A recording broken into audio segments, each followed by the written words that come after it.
Ya.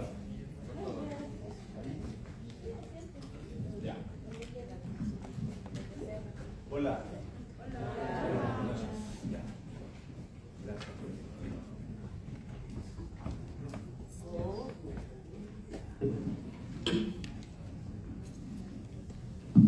Muy buenas noches, muchas gracias por quedarse. Yo creo que tenemos que empezar este conversatorio dándole un tremendo aplauso a Luis Sánchez.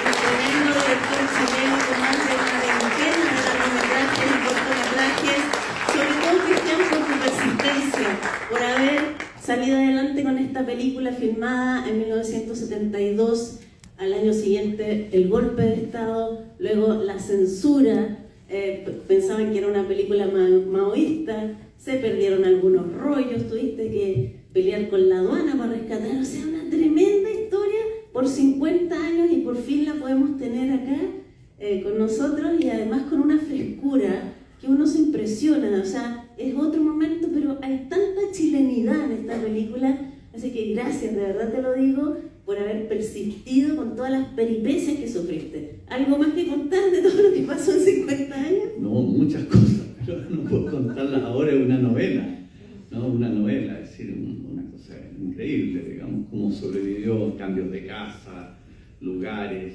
gente, de todo, o sea, y finalmente este viaje frustrado a Estados Unidos donde se iba a terminar y después resultó que no se podía y porque salió por valija diplomática, pero volvió no por valija diplomática, entonces por eso la aduana la retuvo la película, es decir, bueno, ¿dónde está la factura de esta película que está entrando al país?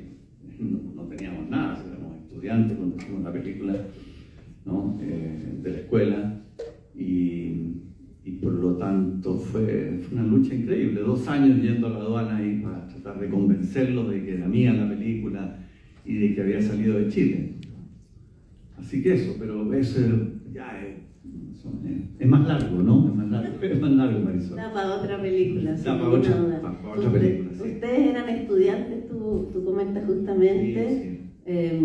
Estudiantes, y Raúl Ruiz, el mismísimo, fue a hacerles un taller a la Escuela de Artes de la Comunicación de la Universidad Católica. Nosotros lo llevamos. Ustedes lo llevaron y tuvieron que sortear varias dificultades para poder contar con él, ¿verdad?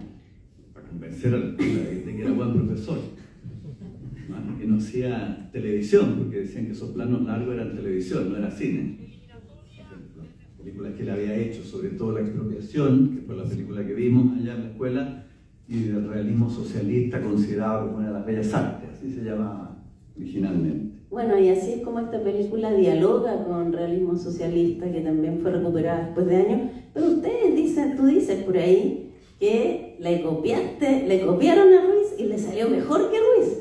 ¿Tan así? No, yo no digo nada, yo no quiero, no. Nosotros no le copiamos a Raúl, la verdad que no queríamos que se pareciera tanto al lenguaje de Raúl Ruiz, tengo que decirlo, a pesar de que lo admirábamos mucho en su cine, pero nosotros teníamos nuestras propias inclinaciones, ¿no? Estéticas, y nosotros queríamos hacer una película, si bien utilizamos algunos de los actores que había utilizado Raúl, y era la primera película donde utilizábamos un poco el plano largo, el plano secuencia, ¿no? Y evitábamos el montaje y no queríamos hacer un guión escrito, pero sí había una estructura, ¿no? Una estructura, y la película había un pensamiento detrás, que queríamos que cada una de las discusiones tuviese una sensación de cosas que se discutían en la época por un lado y por otro lado fueran cosas pensantes. Por eso que la gran influencia, yo lo he dicho, es Bertolt Brecht. Yo estaba leyendo los escritos de teatro de Brecht y como yo venía del teatro, además me interesaba mucho la idea de la distanciación, de hacer una película donde el psicologismo o la idea de la identificación proyectiva estuviera puesta a raya, ¿no? Entonces la idea del gestus brechtiano, lo que sería similar un poco a lo que estaba haciendo, lo había hecho Eisenstein, del montaje de atracciones, que yo creía que Godard lo estaba utilizando a su manera. Yo personalmente era muy godardiano en esa época, Y también me interesó mucho una película de Eric Romer, que fue la primera que vi, que se llama Manouche chez Maud, Mi noche con Maud, ¿no? Es una gran película, porque ahí había una serie de discusiones entre el personaje de Vidal, el personaje que hace Trintignant, el protagonista, y François Fabian, ¿no? Maud. Y, en fin, ahí, y la manera de hacer un tipo de puesta en escena que me gustaba, que era muy minimalista, un espacio donde hay muy pocos elementos, distractivo. Así que nosotros buscamos estos departamentos de las Torres San Borja para justamente crear este espacio minimalista. Entonces hay una influencia de varios autores. Por supuesto, antes de todo ello estaba Buñuel. Yo era ya fanático de Buñuel, había visto pocas películas de él, no era posible ver más, por lo menos para nosotros, porque dentro de la política de la escuela no estaba la historia del cine, ¿no? Sino se llegaba hasta los primitivos, se llegaba hasta las 4 escuelas formadoras, la escuela francesa, la escuela soviética, la alemana y la norteamericana, y Chaplin, y algunas cositas más, pero en general no había una atención al neorrealismo italiano, por ejemplo, que lo empecé a ver después, ¿no? Y la Nouvelle Vague, el free cinema inglés, y todos los movimientos renovadores de lo que Deleuze va a llamar la imagen tiempo, ¿no? Entonces, pero creo que nosotros intuitivamente empezamos a desarrollar una película que tiene que ver más con la imagen tiempo que con la imagen movimiento, ¿no? Son dos nociones bien teóricas que trabaja Gilles Deleuze, pero a propósito de la filosofía de Henri Bergson, ¿no? Un gran libro que se llama Materia y Memoria, ¿no? Donde inventa estos conceptos, ¿no? Que era para la filosofía, pero que lo aplica. Cristian, y esto de la estructura de la espera, sí. Se hablaba también de que está inspirada en una obra de teatro, esperando a Godot. Sí. O sea, pero tú también comentaste recientemente que en realidad tu padre, que fue escritor, había escrito una obra que se llama Esperando a Godot, y entonces tú también sacaste el título de ahí. Sí, es verdad, digamos, eso es cierto, yo confesé, pero fue un plagio inconsciente.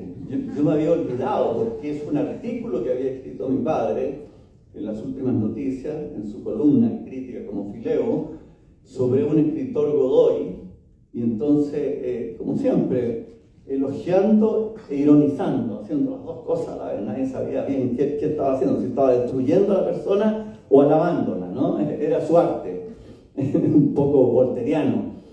Y entonces él había escrito, le había puesto ese título, Esperando a Godoy, por supuesto haciendo el juego con Esperando a Godot de Beckett, de Samuel Beckett. Es verdad, yo había leído la obra de Beckett, me gustaba mucho, pero me gustaba más Fin de Partida, ¿no? Que otra obra de él también importante.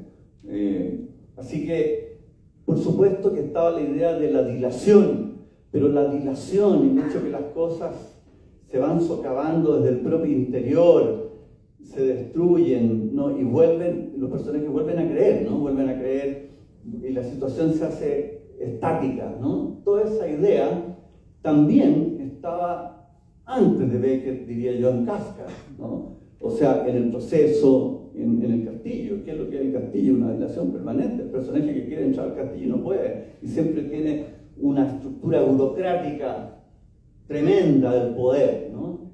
Entonces, nosotros de alguna manera veíamos en la situación de los personajes de izquierda que querían desarrollar el Ministerio de la Cultura, ¿no?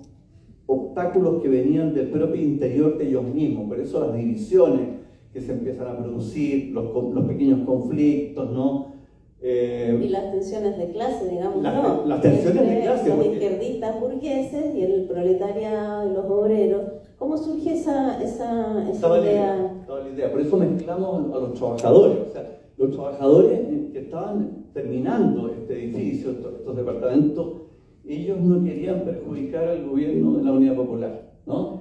Y entonces algunos de los intelectuales creían que era necesario hacerlo, producir esa pequeña perturbación para llamar la atención, bueno, primero que hablamos del Ministerio de la Cultura, nadie hablaba en esa época de esas cosas, digamos, recién se viene a concretar mucho después. Así que, entonces estaba el choque entre esos intelectuales con sus matices, porque había, por supuesto que estaban los demócratas cristianos que estaban complotando, pero no complotando necesariamente porque todos eran golpistas, no todos eran golpistas, algunos. Otros creían en el traspaso del mando, que iba a ganar Frey, digamos, el 66, ¿no? El 76, ¿no? En la próxima elección. Entonces, pero había Waldo Roja, el personaje de Waldo Roja, era un personaje que había sido un DC. Era probablemente alguien, pensábamos, como de la izquierda cristiana o Mapu, ¿no? Entonces había tenido vínculos con ellos, por eso que se relaciona muy bien con ellos. Y alguna de los personajes de las niñas, ¿no? Silvia, le reprocha, le dice, tú siempre con los democristianos, le dice, ¿no? Como diciendo, bueno, pero todos ellos estaban actuando más que en términos políticos como intelectuales, y por eso se habían unido en esta idea de... No, ahí sí. Se habían unido en esta cruzada, en esta necesidad de presionar al gobierno para formar el Ministerio de la Cultura, ¿no? Con esta toma. Y ahí, bueno, vienen después todas las discusiones no solo de tensiones de clase, que no son tantas las que se dan, sino las disidencias y las diferencias dentro de los matices políticos que tenían cada uno. Y dentro de eso está también algo que nos interesaba mucho, por lo menos a Rodrigo González y a mí, que era la discusión sobre la hegemonía del movimiento revolucionario, el carácter leninista que se dice, ¿no es cierto? Ese carácter leninista nosotros lo recusábamos, lo digo ahora me atrevo.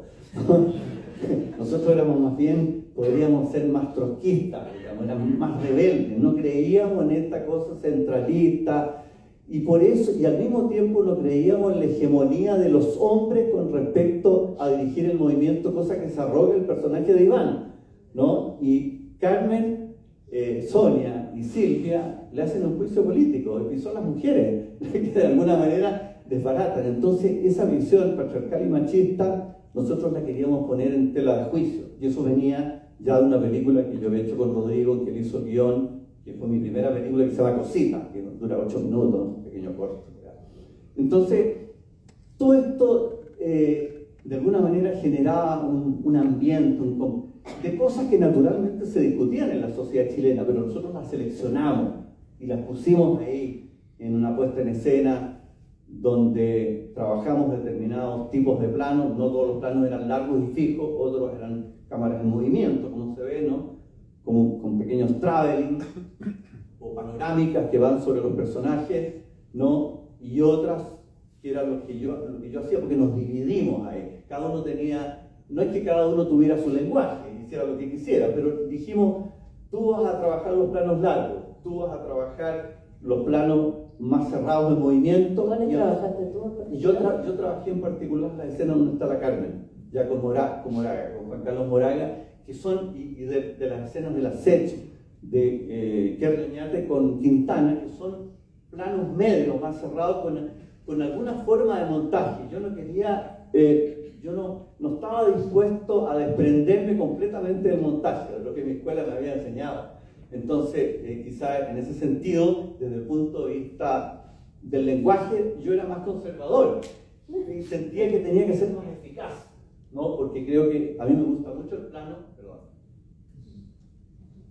me gusta mucho el plano cuando está en el departamento, Juan Carlos Moraga, y viene el cambio de plano, que es un plano externo. Godoy, digamos, Godoy, el personaje de Godoy con la Carmen, ¿no? Y están las plantas así como un obstáculo, obstaculización de esa percepción, y de pronto cambio a un plano, a un ángulo un poco más bajo, en que se ve el de espalda, que inmediatamente delata las intenciones de él, ¿no? Y el rostro de la Carmen, y ustedes todos se ríen, porque obviamente, pero eso está marcado también por el plano, por la altura de cámara y el encuadre. O sea, a mí no existe el cine por los temas, que uno dice, la historia es tal. Sí, pero ¿cómo está filmada? ¿Cómo está filmada? Eso es lo importante. Lo importante en el cine es como en una novela, no importara si las frases son largas, cortas, los adjetivos que se usan, todo eso vale. Eso es lo que vale. Esa es la materia misma y la esencia del arte cinematográfico. Entonces, Eso es lo que nosotros estábamos aprendiendo, porque éramos O sea, estudiantes. imagínate, Pero yo tenía una estudiante y sacar intuición. una película como esta. Yo tenía mi intuición, que yo desarrollé después en Vía Paralela con Navarro, y después en el zapato chino, los deseos concebidos, y fui afinando mi lenguaje. Y la otra cosa que me gustaría decir, que creo que nosotros hicimos, y era algo que quizás no estaba tanto en Ruiz, es una cierta teatralidad de las situaciones, ¿no? Y teatralidad fílmica, porque lo que se muestra en general es una parte de algo que ya ha ocurrido. O sea, los hechos ya han ocurrido, ¿no? Hay muchas elipsis, digamos. O sea, han ocurrido cosas y nos damos cuenta de esas cosas que ocurrieron por las escenas que vienen.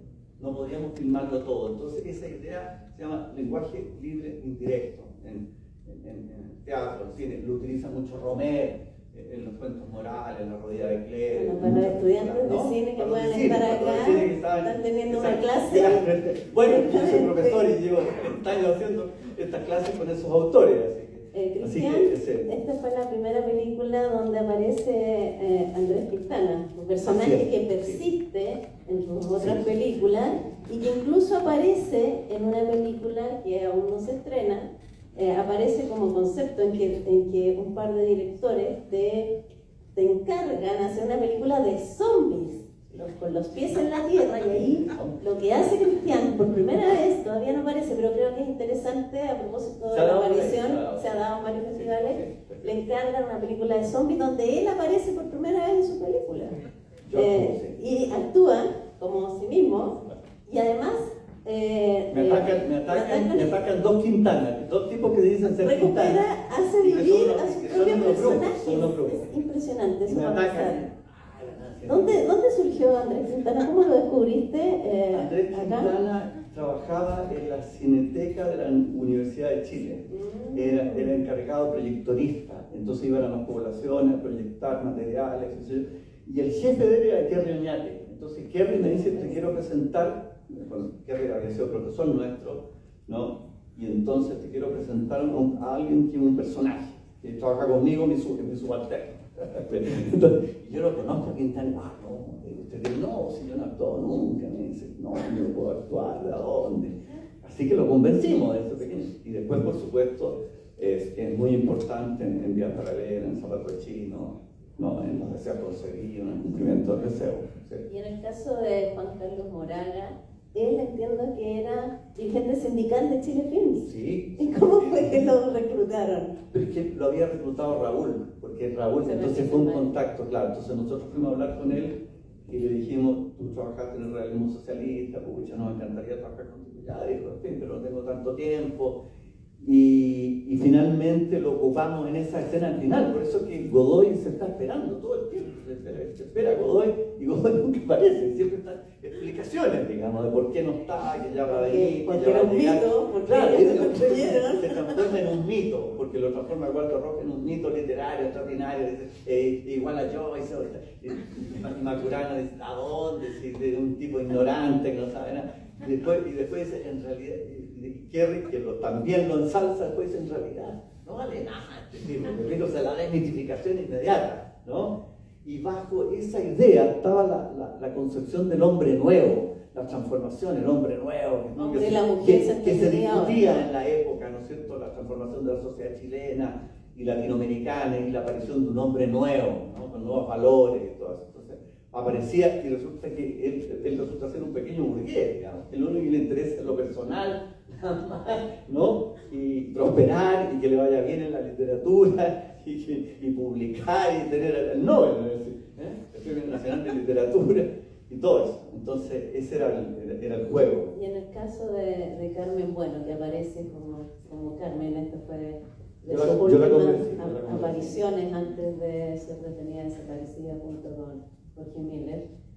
¿Cómo ella estudiaba también en la Católica? Yo conocía a Carmen porque vivía cerca de mi casa, en el mismo barrio, así que lo conocía como del año 67, y después fuimos compañeros de curso en la Escuela de Teatro de la Universidad Católica y pasamos a la Escuela de la Comunicación en el 70, así que éramos de un grupo cercano, de amigos, digamos, con otras personas más. Entonces yo tenía una cercanía muy grande con ella y yo le pedí que actuara. Ella no había actuado, no quería ser actriz, ni iba a ser actriz, le interesaba el cine, digamos, pero no actuar.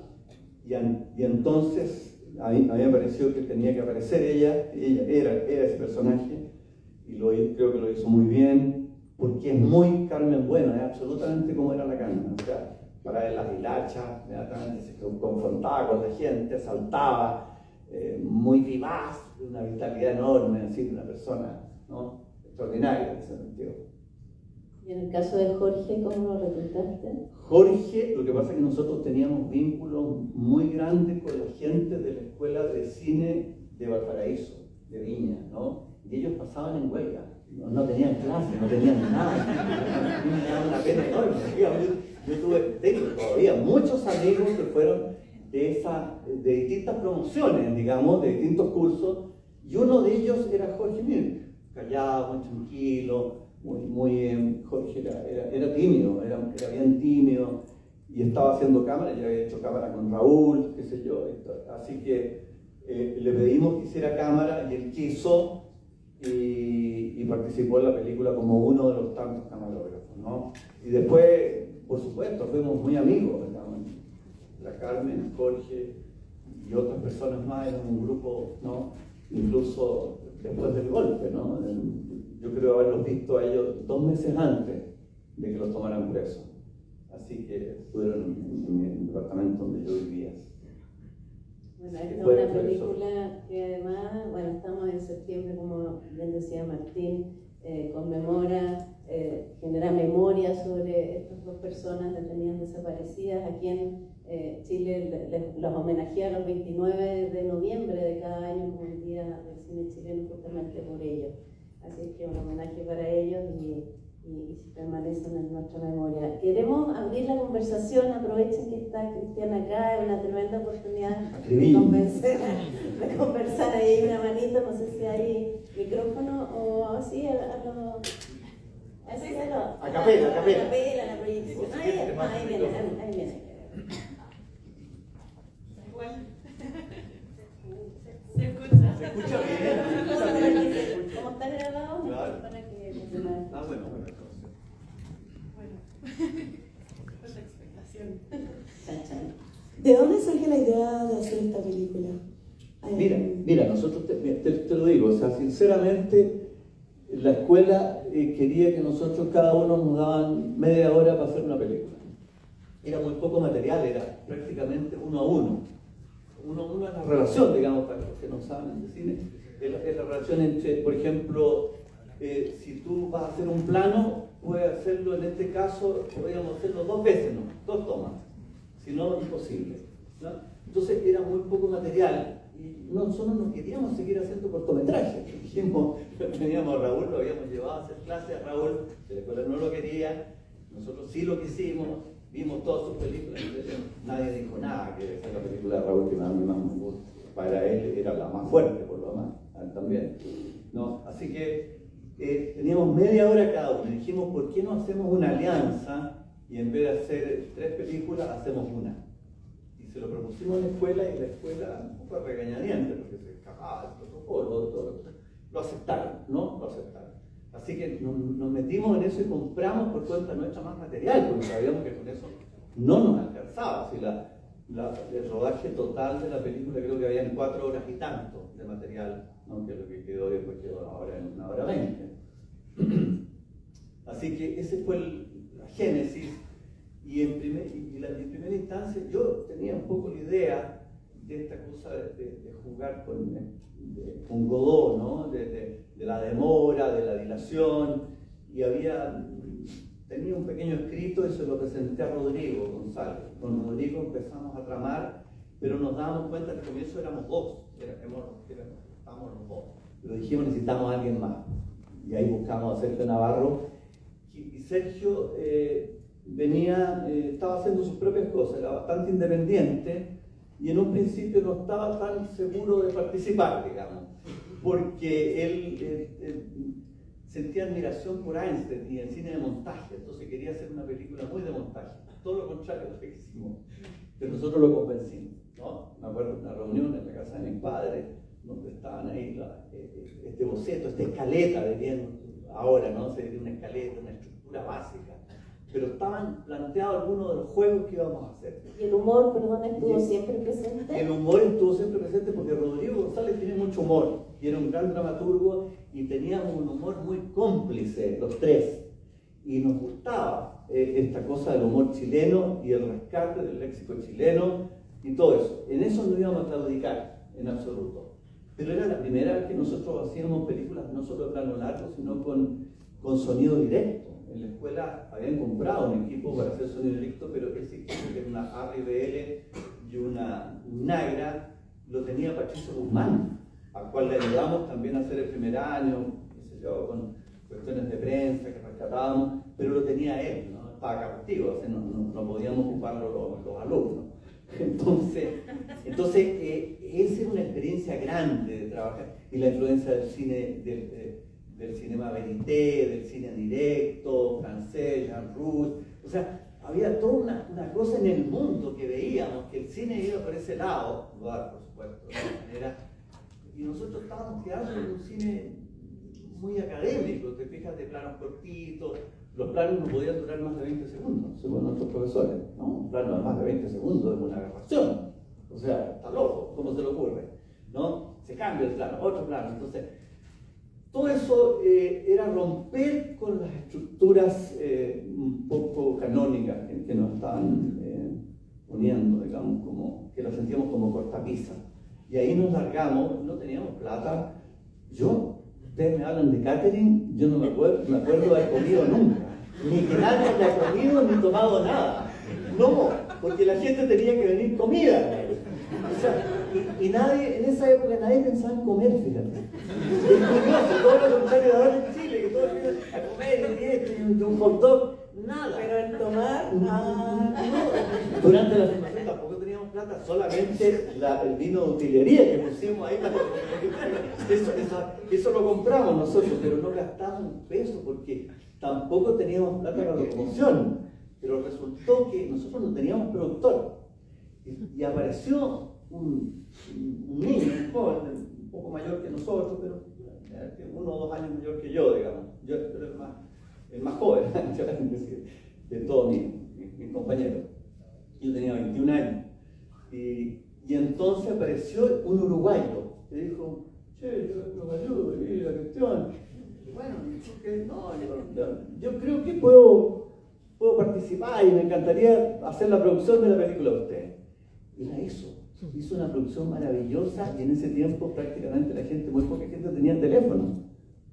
¿Qué decir? O sea, entonces era una proeza porque tenía que ir a todas las casas, la gente avisarle que en 2 días más se filmaba, porque nosotros no dependían nosotros, porque los equipos eran equipos prestados. Por eso yo digo Milagro Producciones.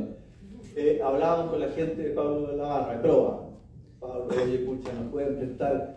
No, esta semana no podemos, pero la próxima sí. Cine Experimental de la Chile, también tenían una cámara y un Nagra, y tenían que ir los técnicos también, porque nosotros no íbamos a hacer eso. Entonces sí, nosotros podemos 3 días. ¿Qué día? Listo, hay que producir estos 3 días. Ya, hay que llamar a Kerry, a Agustín Cardemil, que era nuestro profesor, que también había actuado en otras cosas chiquititas, pero no tenía una actuación. Iba Abel, que era de la escuela, entonces Jaime lo conocíamos y le pedimos que actuara y Jaime gentilmente participó, ¿no? Porque él estaba haciendo montajes de teatro en la escuela. ¿Y cómo surge el tema de la canción? Porque ustedes cambian toda una vida, me estaría contigo, a toda una vía, la vía chilena al socialismo, ¿se entiende? Reconozco que ese fue una volada, se hablaba de volada. La película es una volada. ¿Te gusta la volada? Sí, me encanta la volada. Es buena la volada, cabrón, nos ayudamos. Entonces, era una volada de Rodrigo Maturana. Rodrigo Maturana andaba siempre haciendo letras, hizo otras letras que íbamos a meter en la película que fueron, y yo no me acuerdo las letras, que era en francés, que reste-t-il de Pierre Calfon, le journaliste de Le Monde, ¿no? Que es un famoso periodista que estaba aquí en Chile de Le Monde, ¿no? Y entonces él había inventado en las primeras estrofas de esa letra, de cambiar toda una vida por toda una vía, la vía chilena. Y yo después, pucha, se murió Maturana, ya no anoté yo nada, te fijas, y esto lo rescaté hace poco, y yo completé por mi cuenta la letra que yo creí que le venía más a la película. Ya, por eso que aparezco ahí yo los créditos con Maturana, pero Maturana fue el primer gestor de la volada. Oye, la media voladita que se La media voladita, la media ¿Alguien voladita. quiere comentar algo? Aprovechen, tenemos unos minutos más, alguna inquietud para saber cómo hicieron algo. Por ahí hay una mano. Allá hay otra, perdón, primero acá.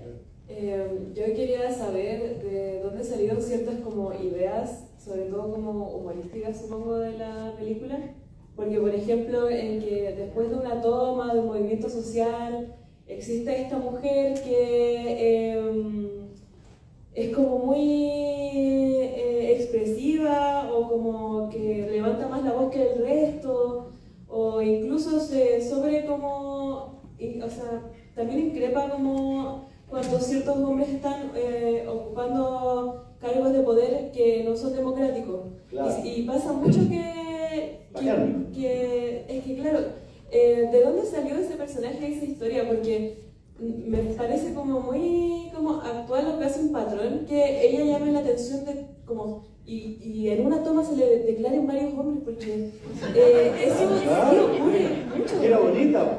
Es que era Bonita, muy efectiva. bonita que inteligente. Era evidente que se le iban a declarar. Por lo bajo, así te pegan a la chilena, y no supieran los otros. ¿Te fijas? Todo así. Entonces, ella, bueno, ese personaje me ocurrió un poco a mí, porque yo la conocía, pues era mi grupo, era amiga, digamos. Entonces, Carmen, tú tienes que actuar y vas a hacer así, vas a hacer esto. Y ahí fuimos completando un poco el personaje, lo que tenía que hacer, ¿te fijas? Así que, y yo creo que nosotros estábamos adelantados a la época. Si esa película se da, el 73, no hay golpe, quizá hubiera pasado como una película más. Pero hoy día, esa película tiene una vigencia enorme, lo que tú estás planteando.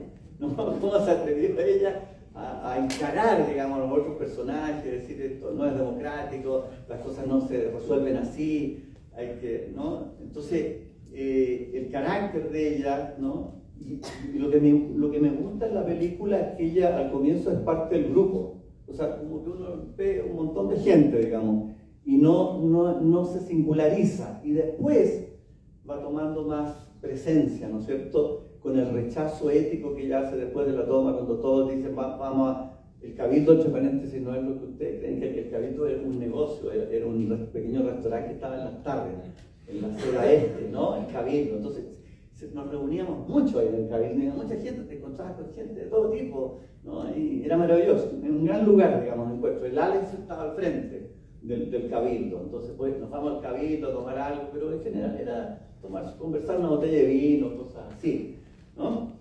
Y bueno, así que la Carmen tenía esa cosa ética, diría yo, ética, es decir, pues aquí estamos pasando algo que fue un fracaso, y hay un exceso de frivolidad. Entonces Sonia Tagle, que era una bailarina, ¿no?, que actúa muy bien también, dice, no, Carmen, no te pongas así, ¿para qué tanto? ¿Sí?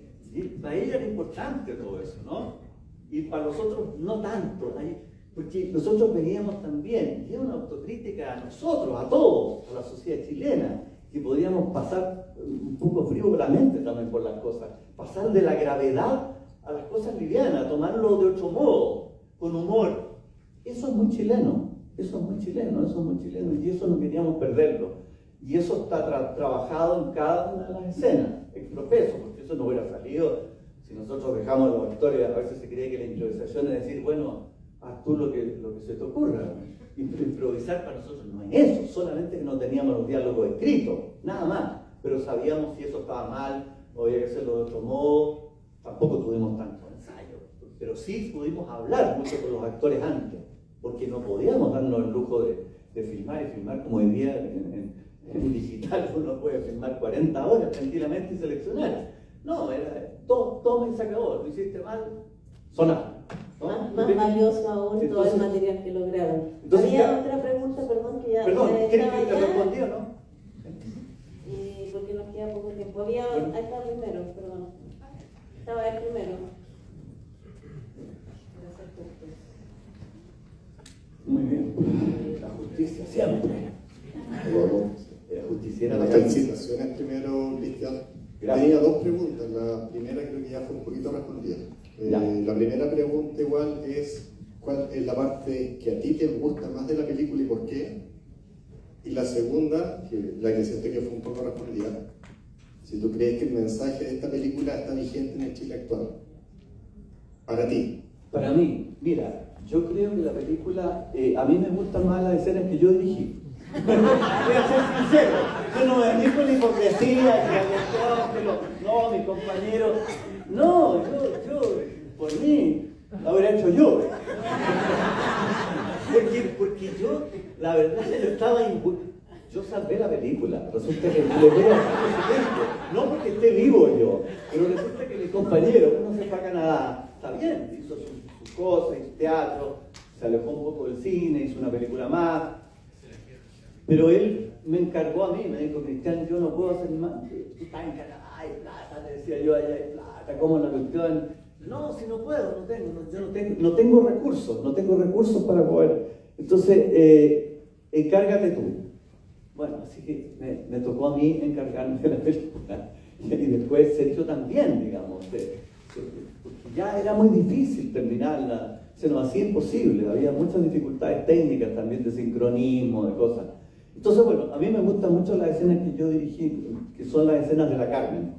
Las escenas de Carmen con Juan Carlos Moraga, con Godoy, digamos, y también las escenas de Quierro Oñate con Waldo Rojas en el Cabildo. Esa escena me gusta mucho, era más larga y todo, pero creo que quedó muy bien como quedó.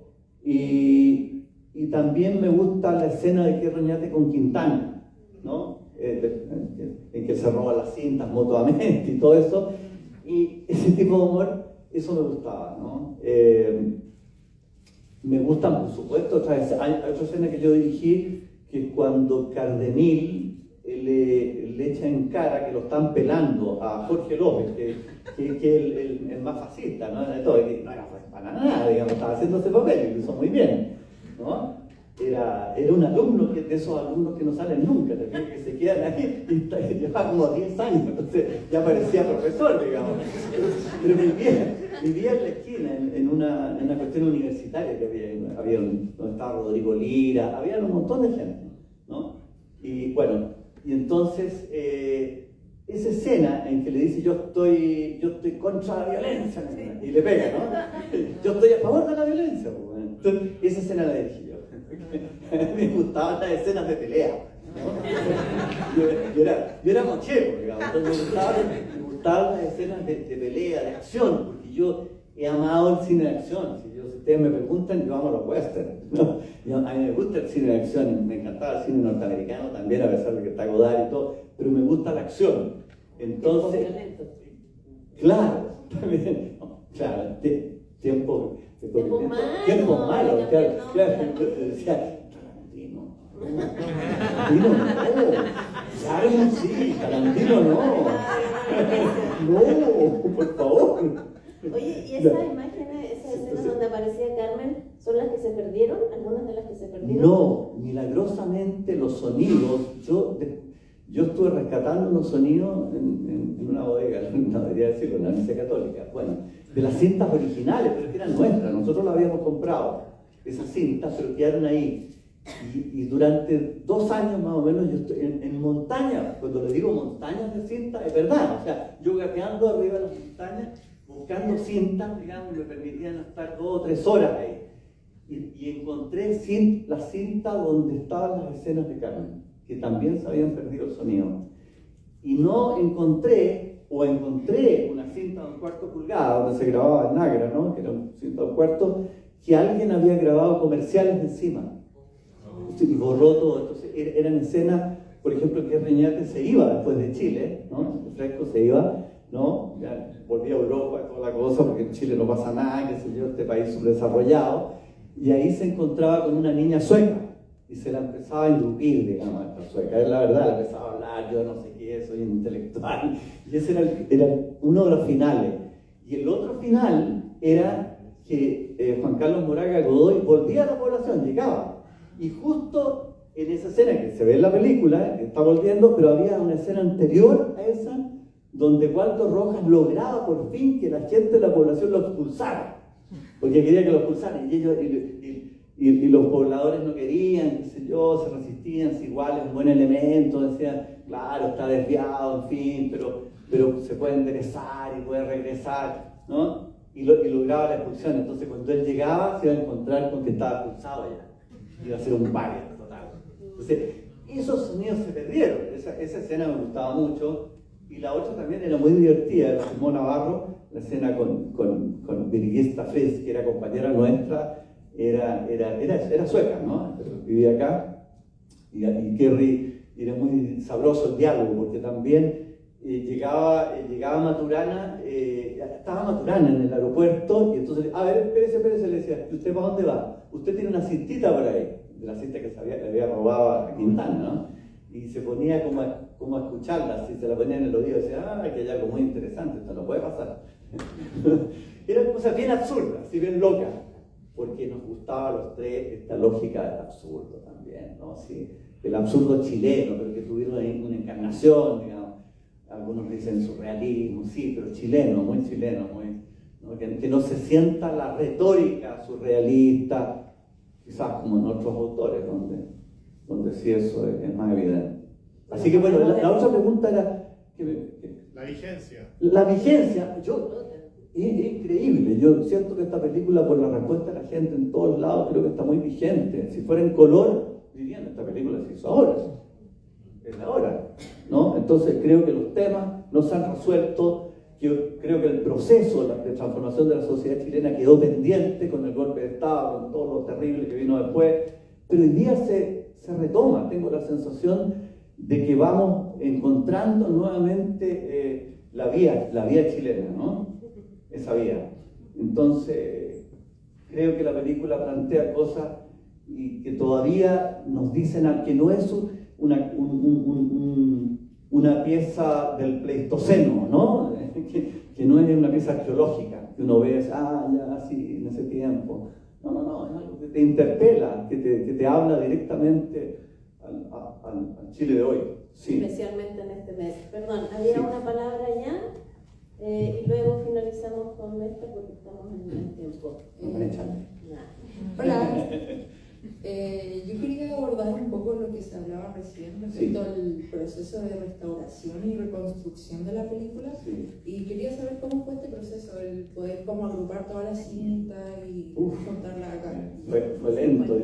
Fue lento, difícil. No tanto, porque yo durante los 50 años, digamos, yo tuve el material. Después de 17 años yo me reencontré con la película. La rescaté. O sea, los primeros 17 años terminó la dictadura y yo ya tenía la película en mis manos, pero no tenía plata ni nada. Entonces yo iba un par de una moviola a otra, de una mesa de compaginación, donde Leo Coquín, donde Balcine, que era una productora, entonces hacían publicidad, entonces la ocupaban en publicidad, entonces decían, bueno, tal día tú puedes ocupar la moviola. Entonces eran ratitos que yo podía de a poco, y mientras tanto yo estaba haciendo mis otras películas. Entonces yo tampoco quería dejarlas porque eran opciones de cosas nuevas, ¿no? Y entonces fue lento ese proceso, avancé lo que más pude y finalmente hablé con la gente de la Cineteca, con Marcelo, ¿no? Y logramos un acuerdo para que ellos la terminaran, se preocuparan de la imagen y la sacáramos finalmente. Así que, pero fue un trabajo de muchas personas que estuvieron ahí, ¿no? Ayudando desde la sincronización, el montaje, el sonido, la mezcla de sonido también, porque hay que pensar que estaba nada más que el registro de sonido directo, ¿no? Y había que rescatarlo en el fondo del magnético perforado. Ustedes no saben lo que es un magnético perforado, ¿no? Magnético perforado es el sonido que se traspasaba de la cinta de 1/4 pulgada con que se grababa. Había que traspasarlo a un magnético perforado que es como la película con perforaciones a los lados que iba sincrónico en la moviola. Entonces eso se había desgastado un poco por el tiempo, se empieza a perder la base, ¿no? Se deshace. Entonces fue tremendo rescatar los sonidos para que se escuche como se escucha ahora. Eso fue importante. Y después, como les digo yo, mezclarlo con la música, meter algunos pocos ruidos. Yo no quería mucha intervención de ruido porque en esa época Santiago no era tan bullicioso como ahora, digamos. Entonces yo quería mantener un poco eso, que ya se escucha desde el interior de los departamentos cuando estamos grabando. Era muy poquito, muy pocas cosas que utilizamos. Pero fue lento, terrible, difícil, era para abandonarlo. ¿Sabes? Pero No, pura persistencia sacaste el proyecto. y yo adelante. soy muy obstinado.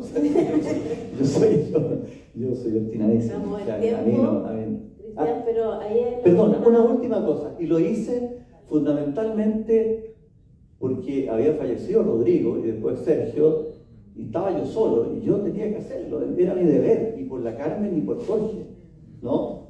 Por ello, digamos, porque dije, esto nadie sabe, le hablaba a la gente. Mucha gente creía que yo estaba inventando, que era un mito, que filmaste una película, que fue en el 72, ¿de a dónde? Estaba delirando el Sánchez. ¿Te fijas? Entonces, no me creen, digamos, pero es una joya. Yo les dije, desde un comienzo que filmé la película, yo dije, esto es una joya.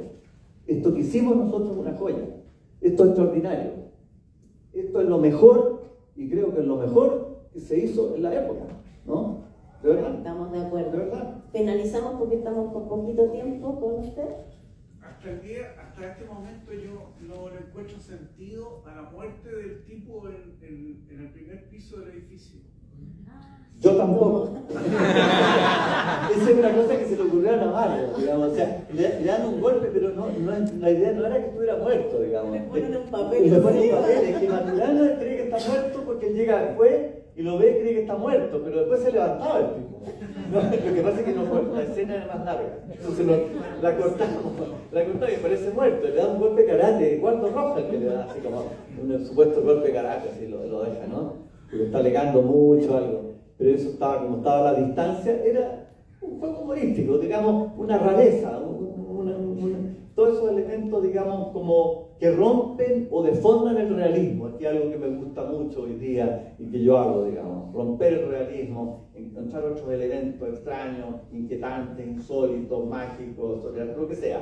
Bueno, ¿no? tenemos magia en esta película, tenemos memoria, tenemos persistencia, así es que les pido que le comenten a otra gente que esta película está en sala, y otro aplauso para Cristian.